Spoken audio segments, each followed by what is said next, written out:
Hey, what's up, everybody? Welcome to Lifeonaire Show. I'm your host, Jason Wojo. I am joined by my Polish co-host, Polish Peter. And on the Lifeonaire Show, we help people make more, work less, and live awesome, abundant, amazing lives. And many times helping them create businesses to do that as well. Dude, we got an awesome guest today. He's my buddy, Sam Kenoly. I know him from Hope, from our church.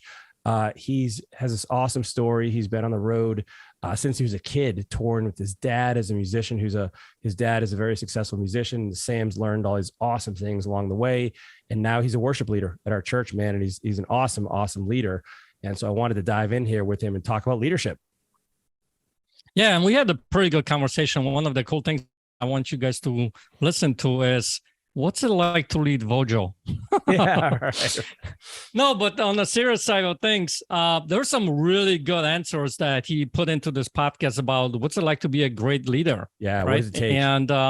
And what's it take to be a great leader, and how do you actually lead people, and what is, he's been doing this for over 20 years. And that's like them at towards the end is like, years, yeah. It was one of the biggest lessons that you've learned from it. And it's a really cool answer that he gave us that's going to help you out, I think. And this isn't just because he's a worship leader and you're not a worship leader. Trust me, there's lessons here for every leader at every level, in every area of life.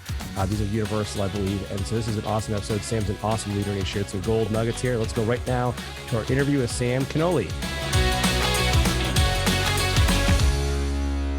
Sam, what's up, man? Welcome to Lifeonaire Show.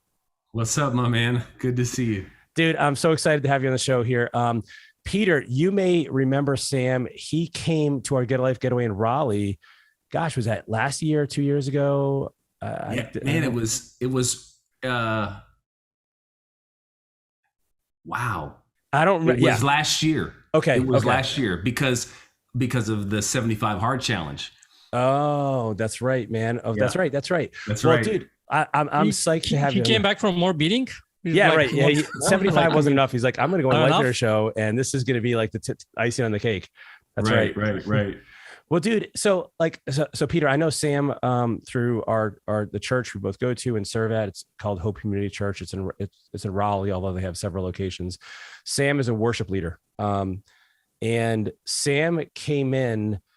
I'll tell you, I've been serving at this church for, like almost 8 years now, 9 years. Sam came in, he's completely done incredible things with the program. And I've watched his leadership throughout the church and throughout the ministry. And it's been phenomenal. And he's this guy who just has this incredible skill set with people. And that's something everybody needs. And that's why I wanted to get on the show to talk about his leadership, what he's learned, how he's learned this stuff, what he kind of does. And this isn't just for worship leaders, by the way. This is like, I mean, dude, Sam, I feel like you could lead anybody really. And you just have a real knack for it. Can you lead Wojo? Can you do something with him, Sam? I mean, has any of that rubbed off on him or? Wojo's my guy, man. Wojo's my guy. So dude, tell people about yourself a little bit, like how you got to where you are now. And and you have an amazing story as well. I'll let you tell that. With your upbringing as well. It's very, very unique. Let's say that way. Yeah. Hey man, thanks, Wojo, Peter, for allowing me to be on here. It's an honor. The kind of people that you guys have on here and what you guys represent is something that I'm even aspiring in my own life. And so it's definitely an honor to be hanging out with you guys. But I grew up in Oakland, California, and this is a real long story, so I'll try to condense that. But grew up in the church, and my dad, a pastor, my mom, very religious, praying woman, and so from a very young age, I was kind of raised in the faith, and my dad was a musician. He was actually had a big recording contract down in LA with A&M Records. But then, he got to a point to where kind of his career was taking off while his family life was falling apart, and just got to this point of brokenness where he needed change. And so his heart, found God, and he decided that he was going to leave the life of music behind, nightclub singing and the big record contract and all that, and pursue a relationship with God and kind of get out of that environment and move up to the Bay Area from LA. And so when he did that, he was writing all these songs and all that stuff, and thought that, well, he was such a big hit in the secular world, he was on the rise, that of course when he would come into Christian, in the gospel, that he would just be embraced because of his trajectory, and actually found out that was the exact opposite. In fact, no one cared about what he was doing. And so he went through this really long period of living in obscurity, and then staying faithful to his craft. And then, one day all of a sudden, his career taking off. And so I actually had a front row seat to watching all that. He always wanted me to be a part of music. I never wanted to be. He made me take piano lessons, hated it, made me take, saxophone lessons. I liked the saxophone, didn't like the piano as much, but loved the drums, and he wanted me to sing, and I hated singing. But what ended up happening was he just kind of kept me around. Through all these different scenarios, he kind of kept me around, and I was always there seeing behind the scenes. And then one day, I realized that I had this gift for singing, and I had this gift for music.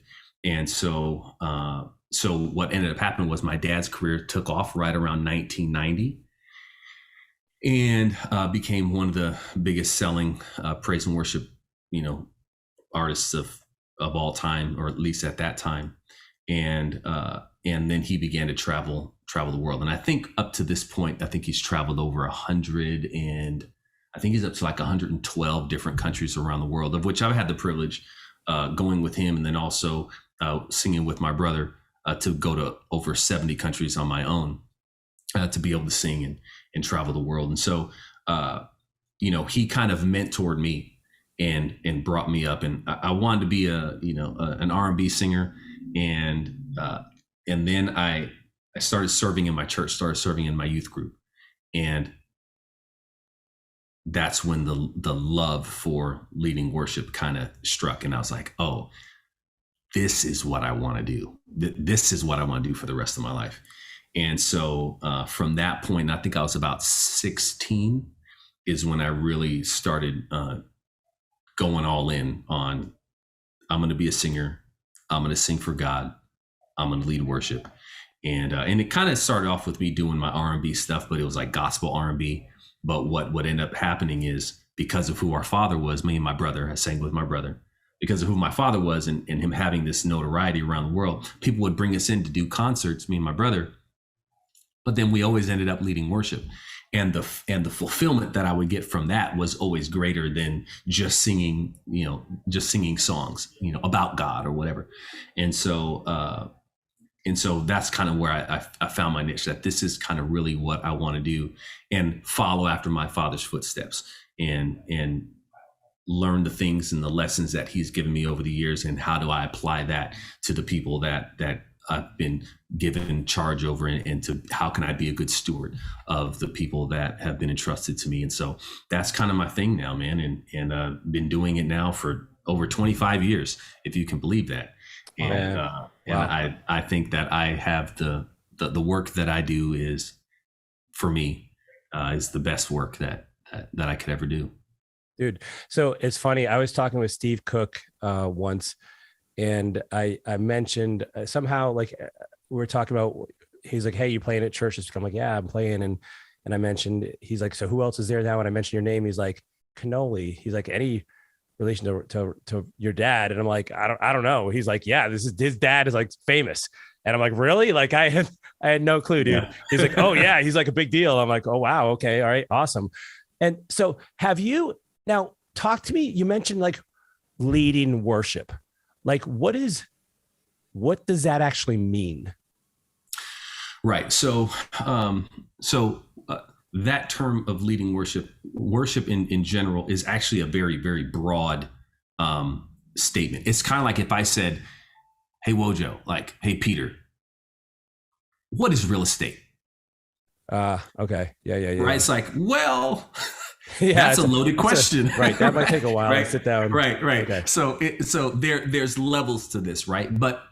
So when you talk about, like, when I talk about, hey, I'm leading worship, I'm talking about in the confines and the structure and the institution of the church. So what's my contribution is it's my job to gather the people together, to try to get us unified together, to do the thing that God gets pleasure in. And that is when we begin to declare, when we begin to remember, when we begin to speak of who he is and his goodness and his character and his love towards us. And then what we do is we respond to him through song. We respond to him through physical expression, through the expression of the heart.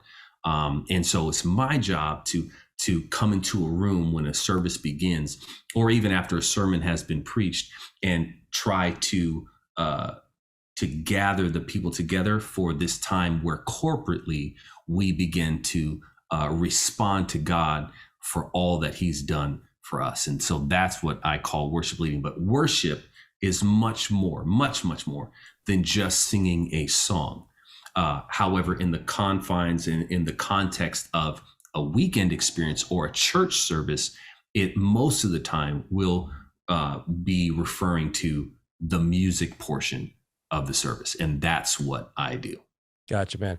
And so how did you make the transition from a musician to a worship leader? Because like I think of that role, and I'm not, this isn't analogous, but I'm thinking of like someone who goes from being an employee to a boss in a way. Like it feels like a similar transition.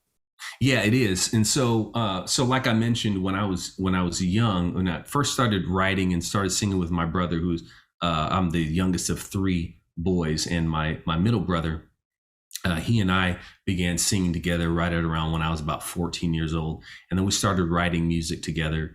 And then we ended up recording our first album at 16 years old. And then recording my next one at, I was 19 when we recorded our second one. And then we recorded a third album. Anyway, the transition came with in between writing the first album and the second album. So we wrote our first album, we released our first album, and we did pretty good. We sold about 13,000 units.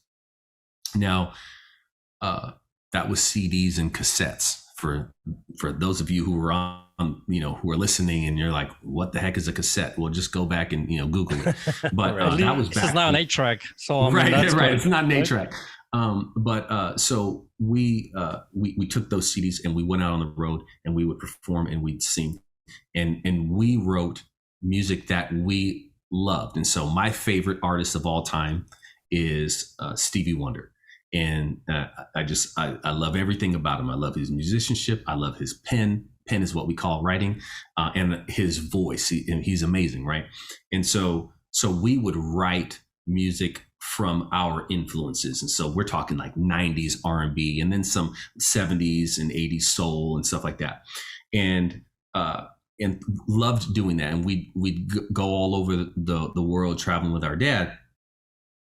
But in between album 1 and album 2, we took a break from traveling. And I actually ended up working at a restaurant, and all the money that I made, I was putting aside for our second album. During that time, I really started serving our youth ministry, our student ministry at the church, hardcore.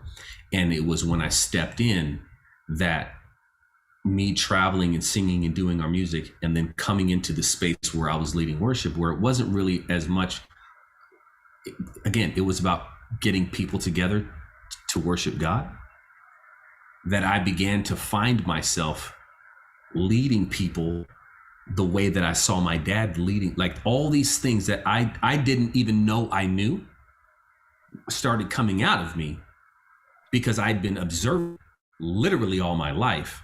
But the moment I was put in that position where they said, "Hey, we have a need," I stepped in and said, "I'll help out." And I started helping out. And then at some point they asked, "Hey, can you lead this thing?" I was like, "Sure." So then I started leading this thing. And as I started leading this thing, it just took off.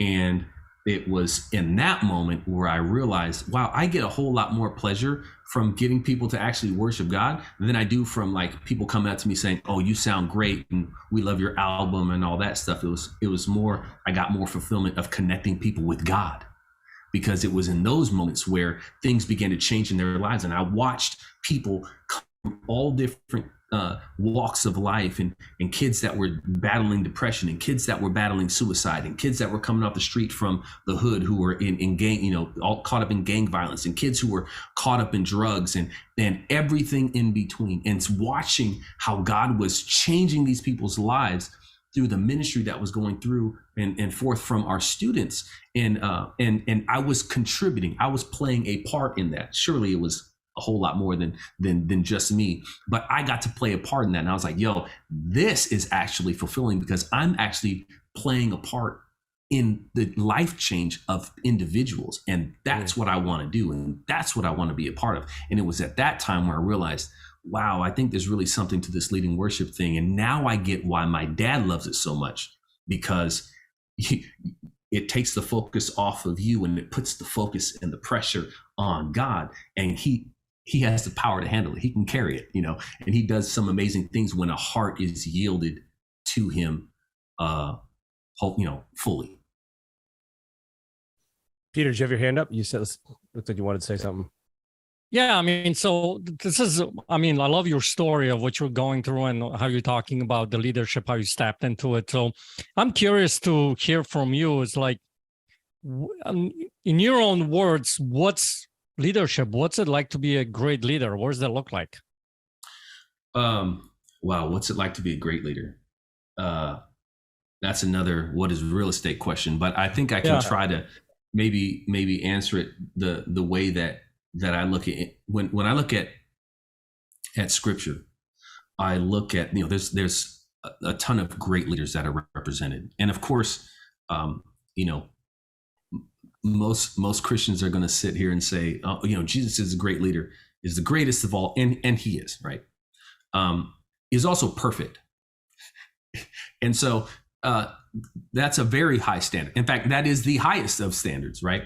Yeah. And so when I look at, I want to be like Jesus. I'm trying to work on myself every day so that character is reflected in everything that I say and everything that I do, and even how I think.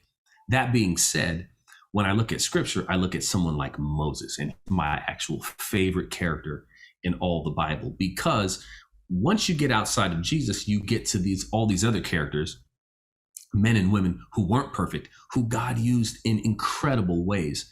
And one thing that the Bible says about Moses in Numbers chapter 12, it says that Moses so there's a situation, and I'm a pastor, so just bear with me here. When I say stuff, sometimes I gotta back it up with scripture, right? So in Numbers chapter 12, what happens is you have Moses, you have his brother Aaron, and then you have his sister Miriam. Now, obviously, Moses has led the children of Israel out of slavery, out of Egypt. Aaron, his brother, has become the high priest of the people, the children of Israel. And of course, their sister Miriam is there with them. And the Bible says that Moses ends up marrying this woman, a Cushite woman. So basically, Moses ends up marrying a sister, right? And so, and it says that Aaron and Miriam had a problem with it. And so they speak out against Moses because of this woman that he's married. And the Bible says that Moses was the most humble person on the face of the earth. And God comes down and says, hey, and he's talking to Aaron and Miriam. He says, hey, why are you speaking about my servant Moses? He's like, and of course, Sam is paraphrasing right now, that of all the other people that I come to, I give them dreams. I give them visions. I give them riddles, right? Like I come in these obscure ways, but not Moses. I talk with him face to face. And you knowing that, I come and talk with him face to face. Why were you not afraid to speak against my servant Moses? Now, what ends up happening is God ends up like cursing Miriam with leprosy because she spoke out against Moses. And what happens is then Moses like falls on his face and he prays for his sister. And anyway, long story short, God ends up restoring her after she is cast outside of the camp, being unclean for a period of time. But the point of, I said all that to say this, is that you have this man that God grabbed. And if you go back in Exodus, when God finds Moses, or when Moses sees that burning bush and he comes in and God says, hey, you're going to be the one to lead my people out of slavery, out of 400 years of bondage. And Moses ripping off all these reasons why he's not qualified. Hey, I can't talk. I don't know who you are. Like, I don't have anything special. I don't have, right? And God's constantly like, hey, what do you have in your hand? Like everything that you need, I've given you. And then he goes and he does all these feats. And when you read about scripture at the end of Deuteronomy, it talks about when Moses ends up dying. It talks about how no one displayed the power of God like Moses. And yet this was the most humble person on the face of the planet. So when I think of leadership, I think there's this thing where none we understand our deficiencies and our inadequacies and how we're not perfect. We don't know it all. And yet we've been given the mantle of being put in charge to get a group of people to come from one place and to another place, wherever that is, whatever point A and point B is, or point A and point Z is.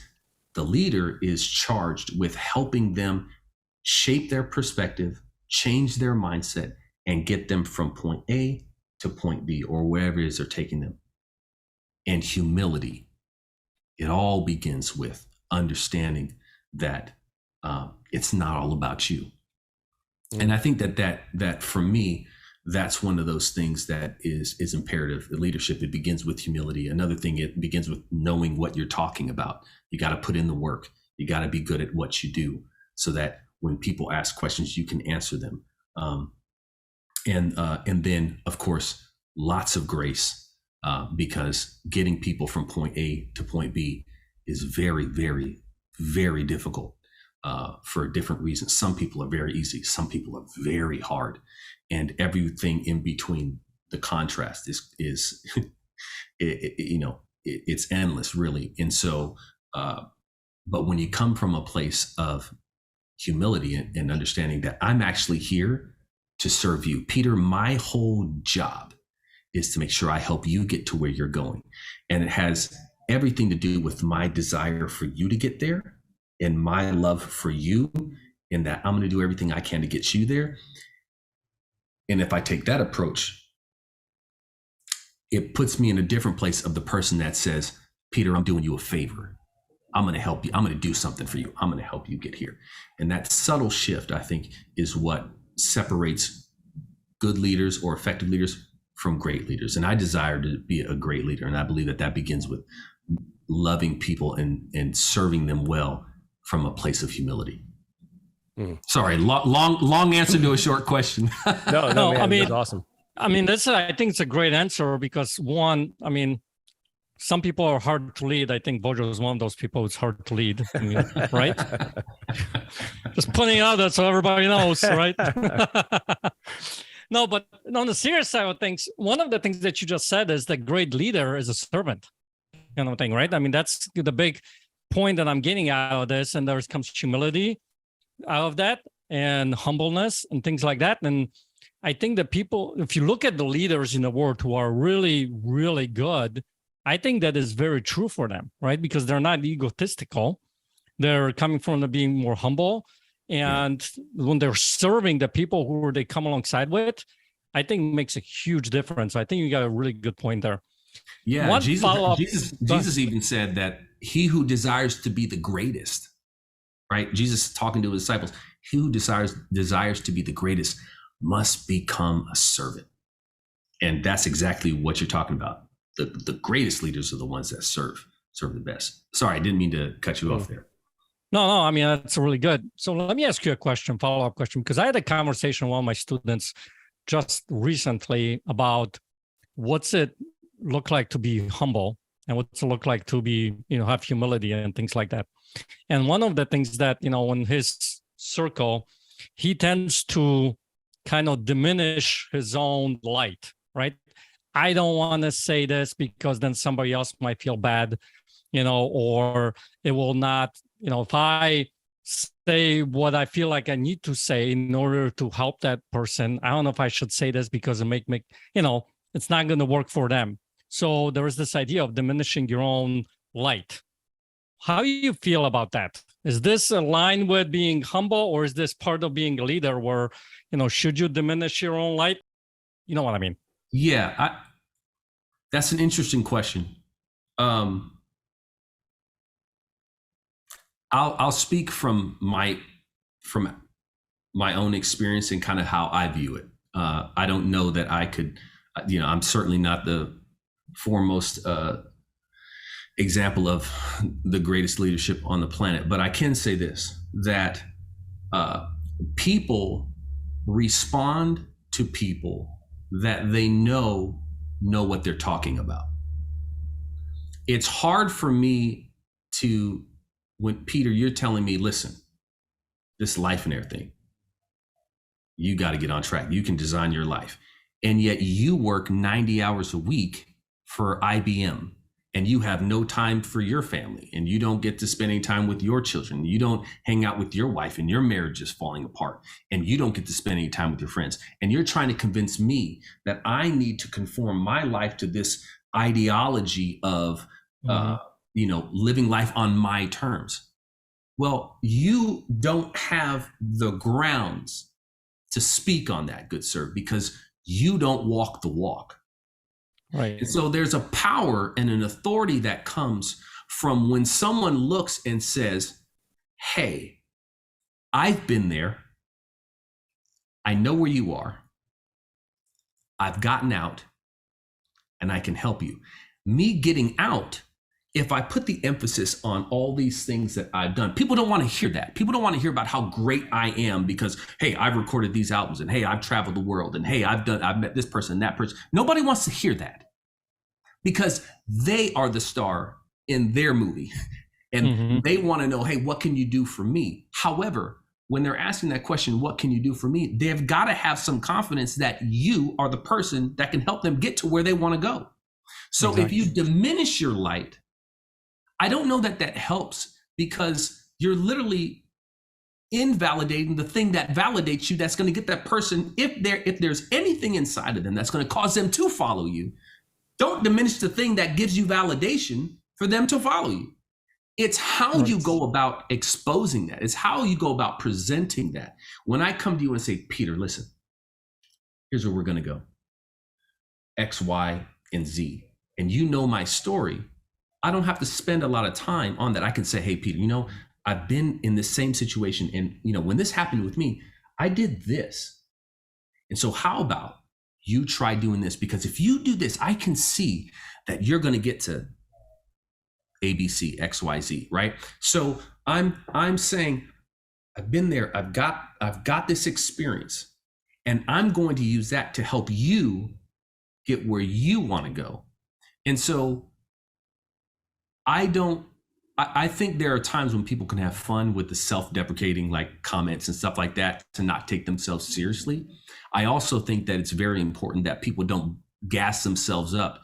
Look at me, I've got this, and I drive this, I live here, and because people don't want to hear that. They get off-put by that. Of course, there are some people who they love that stuff and they respond to that. They respond to the guys with all the chicks on their arms and the Lambos and the big houses and the Gucci clothes. But most people turn their nose to that. And so what people want to know is, hey, can you help me get to where I'm going? And what experience do you have that I can look at and say, you are qualified to speak into my life? And I think if you have that healthy balance of understanding and coming from a place of, hey, I've done these things, not to brag, but to remind you and to assure you that I can help you get to where you want to go, that we can see these things that you desire, your dreams, we can help those things become a reality. And I'm the one that can help you get there. I think if there's a healthy balance there, that would be my 2 cents. Yeah, I love that answer, man. I mean, because I agree with you, what you're saying here. One follow-up, because I know Wojo probably wants to jump in, but one follow-up question I have, because you've been in this leadership for how many years now? For over 25 years. Yeah. Okay. So you probably learned a thing or two, right? About, and one of the things that I think the leaders, we learn a ton, right? As being a leader, we probably learn a lot more than the student, kind of a thing. Oh, indeed. So my question to you is, what are some maybe top 2 biggest takeaways from the past 20 some years of being a leader that you can impart on us here? Wow.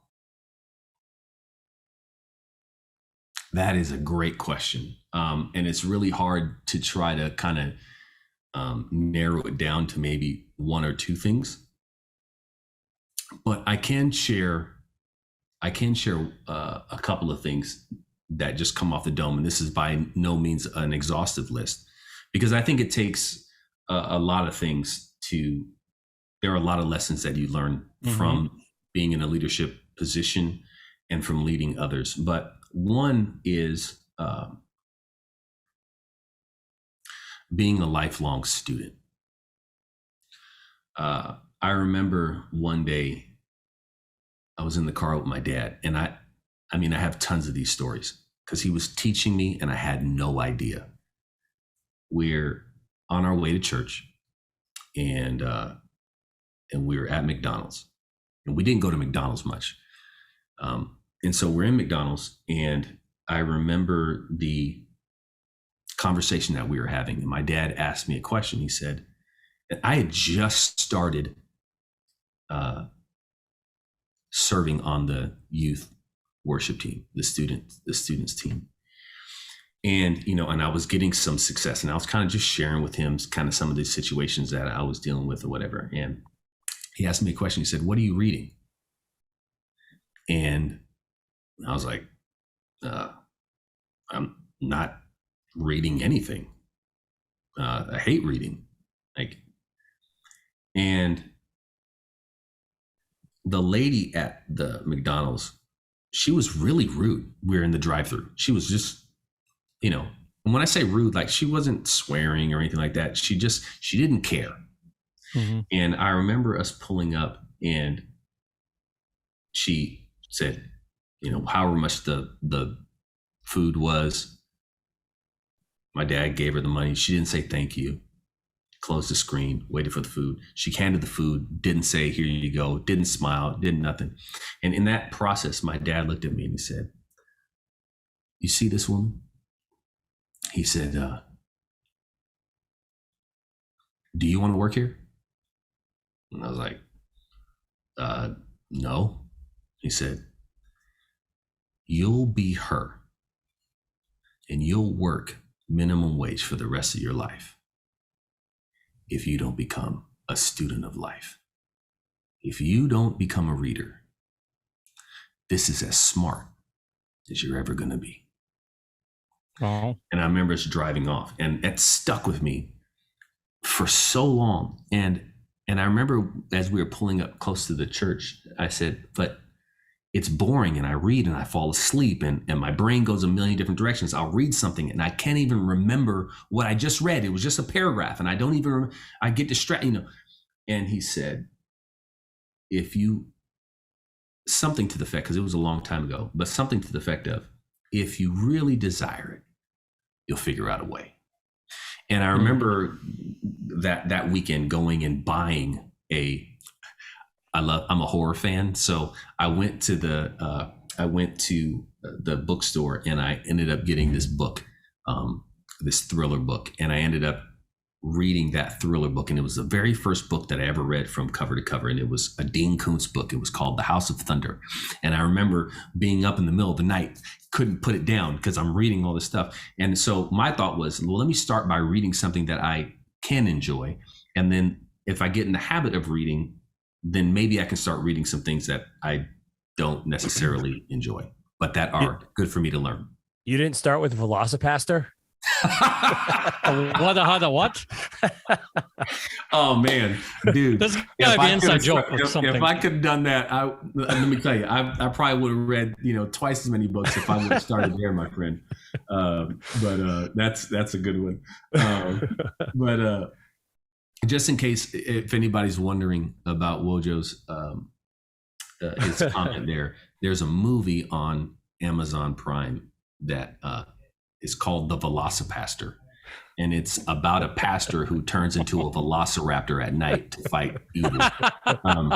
And it is the most amazingly horrible and awesome film that you've ever seen. But anyway, but that approach to reading that book got me in the habit of starting to read. And I started with what's palatable for me. And it was from that point that I began reading. And so from then on, I just started incorporating little things of leadership books and stuff. And so being a lifelong student, that the world is constantly evolving and society is constantly changing and cultures are evolving.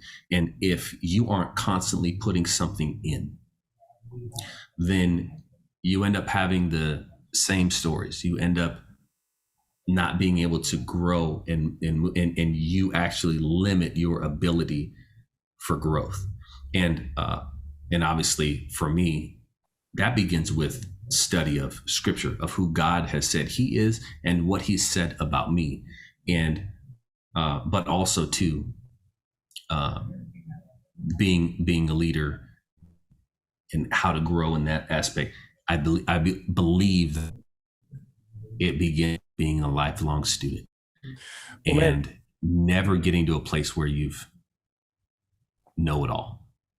Well, and so that to me almost ties into humility as well, because like with humility comes the realization that you're inadequate, and then how do you become more adequate would be learning from the experiences of others and having an attitude of the student. And so the reading seems like a really natural extension of that. That makes a lot of sense, man. Talk to me. Like, one of the things that I've noticed about you, man, is like you have a way of, I want to say like almost like motivating or galvanizing people. I've seen like your demeanor and your ability to connect with people seems really pretty extraordinary. Like you, and I don't know if this is something that, I don't know if it's something that's natural to you or you've worked on that. Like, I don't think I've ever seen you like lose your temper, even when things go wrong. Like when things don't go well, like I've just seen this like real even keel, how to connect with people. Like, is that something that can be taught, and how did you develop that? Oh, it absolutely can be taught. And I remember my dad telling me a book that I needed to get, and it's called How to Win Friends and Influence People. Oh yeah. And that was the very first like personal development, self-improvement book that I ever bought. And I read that book every year, and I've been reading it every year for the last 21 years, 22 years. Mm-hmm. I read it at least once a year. And the reality is that the more you learn how people are, I can talk to somebody, and I'm not a master of it, but it's my goal to know people more. When you spend time learning about how people think, learning about what motivates people, learning about what turns people off, learning about personality types, then you can be in a situation and in 2 minutes, I can know, okay, I think this person is this way. And so I might not be able to motivate them by encouragement. I may have to threaten this person. And another person, if I threaten them, they're gone. And so I have to come at them a completely different aspect. I've got to remind them of how valuable they are to this team and how they, can help, foster healthy culture. And then there's other people where I have to remind them that they're good enough and that it's going to be okay and that they can do this. And there's some people, the more you learn about people, the more you can assess a scenario for what it is and then handle the situation. And I would imagine real estate is the same kind of way. The reality is that you have all these different kinds of scenarios with real estate. You can have a home that could be flipped via wholesale. You could have a home that is a fixer upper. You could have a home that you're going to lease option. You can have a home that you're going to subject to. And really, and who knows how many others that you guys deal with. But the point is that you're still dealing with a piece of real estate, but you have these different scenarios and a different context for each one. And you can't treat every home like a fix and flip, because sometimes the scenario doesn't work. Nor can you treat every home like a wholesale. Nor can you treat every property like a buy and hold. And I hope I hope this is all making sense.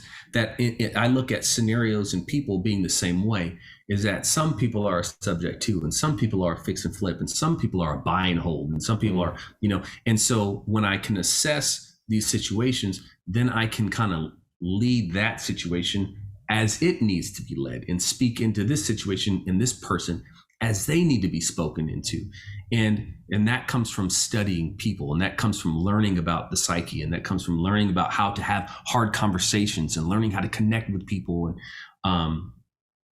And so that is absolutely a skill that can be learned. And in fact, dare I say, it's probably the most, in my opinion, especially for me, it's the most important skill next to having a thriving relationship with God, is understanding people, because that's what this is all about. Unless you have an Amazon dropship business that you don't have to ever talk to anybody, you don't have to ever see anybody, and you can, most people are going to have to interact with other human beings. And if that's the case, life is a lot more fulfilling and it's a lot more rewarding when you learn how to connect with people, when you learn how to meet them where they're at, and then and get to the point to where you realize a desirable outcome, a desirable result.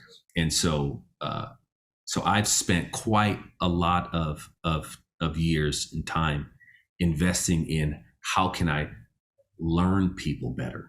So listen, so on that note, as you're talking about the real estate analogy, would you say that Wojo was a demo project or rehab? Hey, Wojo is a buy and hold, baby. He's a buy and hold. All right, I'll take it. Okay, now I know you guys are friends.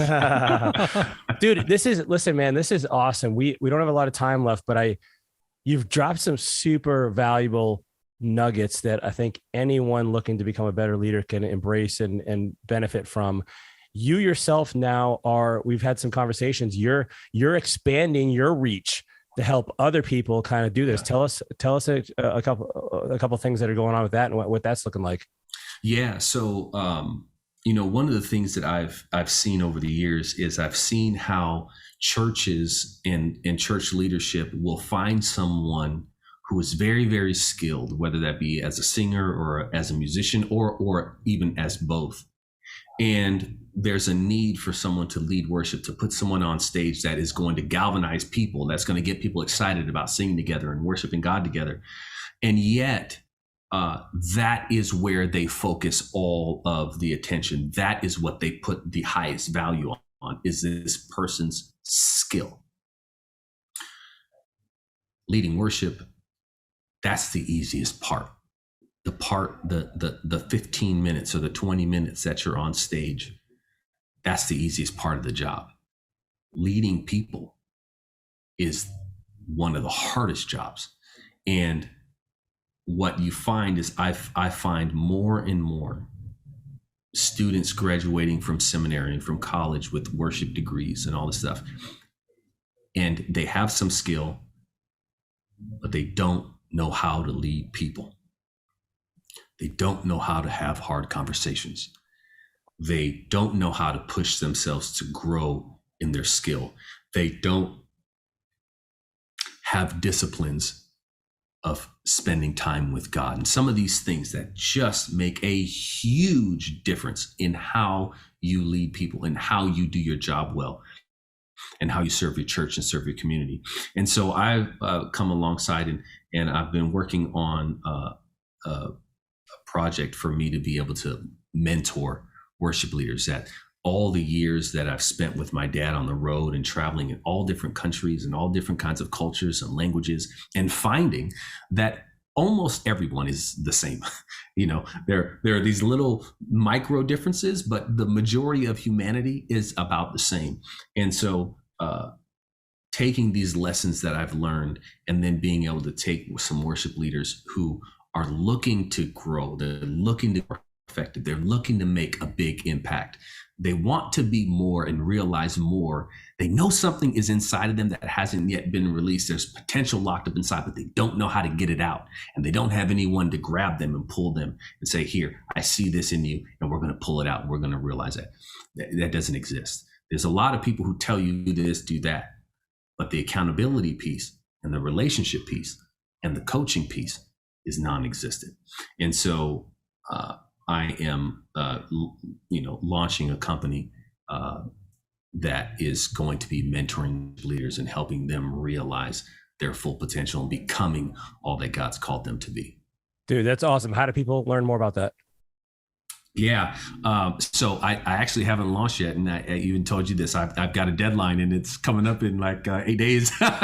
So, but people can find me on Instagram at Sam Kenoly, as well as, and that's Kenoly, not Canoli, like the food, the cannoli. Thank you for that clarification. But they will eventually be able to find me. I have a YouTube channel that I'm going to start putting up videos and teachings and stuff like that. Again, Sam Kenoly on YouTube. But my company is called Top Notch Worship, and so they'll be able to find me. Awesome. They'll be able to find me in one of those places. I'll be promoting and to my company. Awesome, dude. Well, dude, I want to thank you for being on the Lifeonaire Show. Thank you for who you are, everything you bring, and I'm very grateful for our friendship as well, man. Thanks, man. Appreciate you, Peter. Thank you. It's been a pleasure serving you guys, and however I can continue to do so, just let me know. Thanks, brother. Dude, I love Sam, man. He's an awesome guy. What some powerful lessons there. Like, so some of my favorite are, number one, like, I think some people get hung up with this title of a leader and they let it get to their head and they become complacent in their learning. They might even become arrogant or cocky or think that they're, like a big deal. And I love what he talked about is like keeping a sense of humility. Like and I think the biggest part about that is like misunderstanding your role. Like when you get cocky and arrogant and you get, you feel like you're special because of a title, that's putting the emphasis on you. Like Sam talked about this versus being a servant. Like you're there to lift up others. That's what a leader is to lift up others. Right. And it goes back to the whole thing. The first persona we talked about, it's like ego comes up, right? It's an ego thing. Yeah. And the second thing is it's the whole thing when I keep talking about from Tony Robbins, you see up here, where focus goes and reflows. His focus is about being a servant. And by doing that, he becomes the leader. You know what I mean? And I think that's a really, really powerful way of looking at how do I serve that flock that I have, right, in order to raise them up. Because like he talked about at one point, he's like, okay, somebody needs to be encouraged. One person needs to be encouraged because he talked about later about, knowing and being able to learn about people, like knowing how you see people and learning about people, who they are, how do they respond, what kind of a person they are, those kinds of things helps you become a better leader because you know how to serve that person in order to get them where they need to be. You know what I mean? Right. And I think that also means that you need to see the people beyond what they can see themselves. Well, and so let me unpack some of what you just said. Like, so ego, that what just stuck in my head right there is it's me-go. I'm focusing on me. I'm gonna patent that word, by the way. You just make up another. It's me, yeah, because you're focusing on me. Ego is about me. Okay, fine. And that's so, not bad. Right? Okay, we'll take it.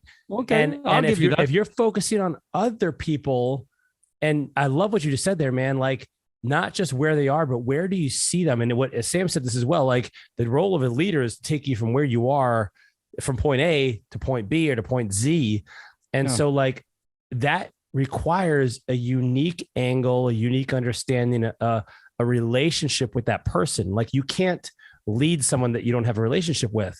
You know, you can manage somebody, but that's not what we're talking about here. We're talking about leadership. Right.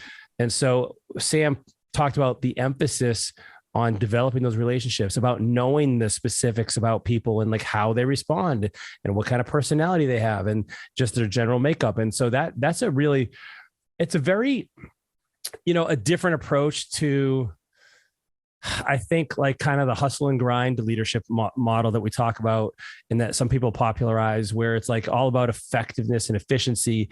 You can't be efficient with people. Like you got to pour in. I mean, I had lunch with Sam a couple of weeks ago and we hung out and, there's a friendship there, but also maybe there's an angle there where he's like, hey, like, Wojo's on my team.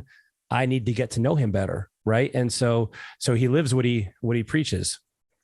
Yeah. And I think when you start doing that in your life, learning about people, learning about getting curious about them. Yeah. Right. Like, you really need to get curious with the people around you.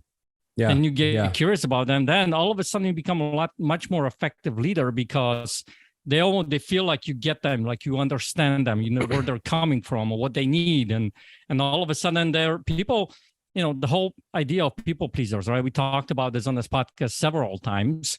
There are some good qualities on that, because that people pleaser will strive. If I see you much bigger than you think you are, right? And I'm encouraging you, and dude, you can do this. I know you can get there because I see you there. And I've been there myself. We talked about it 1.2 on this podcast of walking the walk, right? Yeah. So I've walked the walk, and I can see you can totally get there because he doesn't see it.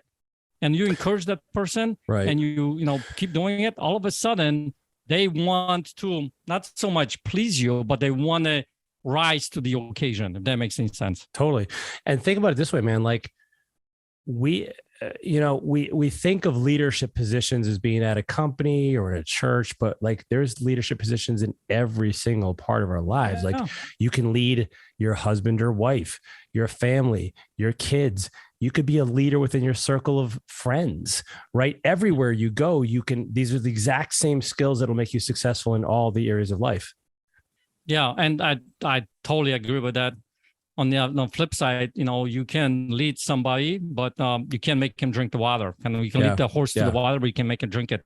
So that's an important aspect as well, too. Yeah. Well, we talk about that with our students, like, where, we can't do, we can't do the work for you, but you don't have to do it alone. We'll come alongside you. But, right. That's part of what we do is, like, in Lifeonaire, is we come alongside you and we try to lead you to achieve the vision that you want to live. And so we're alongside you. Now, a couple other things he said I thought were really important is, one is, like, he talks about never stopping personal development, which really, to me, ties into the humility, because if you, and one thing you said I thought was important to unpack is, like, it doesn't mean, and I heard this quote once, I don't know who said it, but it says, like,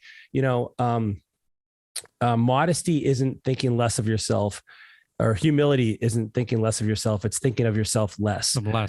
And so, like, along with the continual improvement, refinement, personal development, all of that stems from a sense of humility, that you have something to learn, that you haven't arrived. And that's not to diminish your accomplishments. Like you said, dimming your light, right? Mm-hmm. That's not what it's about. It's not about dimming your light necessarily. Of course, we talked about bragging versus, like, being proud of your accomplishments. Is a big difference there, but that is important as well to recognize, like, if you're going to lead people, it usually helps if you have been there yourself. Yeah, I mean, I tell my students all the time in the room, listen, I'm not the smartest person in this room, by no means. I mean, look at me talk, right? But if you really, because once you start thinking you're like the best and you are the smartest, you are the bestest as whatever it is in the room, game's over. Yeah. For you. You know what I mean? And I think for the people around you. So there is an important aspect to that, to start recognizing that, because then you can start constantly grow. Yeah. And you start growing, constantly growing. All of a sudden, now you're helping yourself by all the people around you. Yeah. Yeah. The one last thing I'd say here, man, is that this is especially where I see business owners and entrepreneurs get hung up with challenges with employees, because they haven't developed their leadership skills yet. So the challenges that they have in the company really are it's the result of their own mistakes or their own inadequacies or the skills they haven't quite honed yet. And so they struggle with the team, getting the team to do why won't they do this? How come they're, it's because you haven't developed into the leader you need to be. That's why. Right. So I awesome. get it, man. Yeah, dude. Hope you guys enjoyed this episode. Like it, please share, subscribe. All the above would be fantastic. If you want to be part of the conversation, come on over to our private Facebook group. It's where all the cool kids are hanging out. Sam's in there, Polish Peter and I are in there. Steve Cook's in there. All your Lifeonaire community people that can come alongside you and help you with your journey to living a free and abundant life. We'll see you next week, everybody. Take care. Have a great one.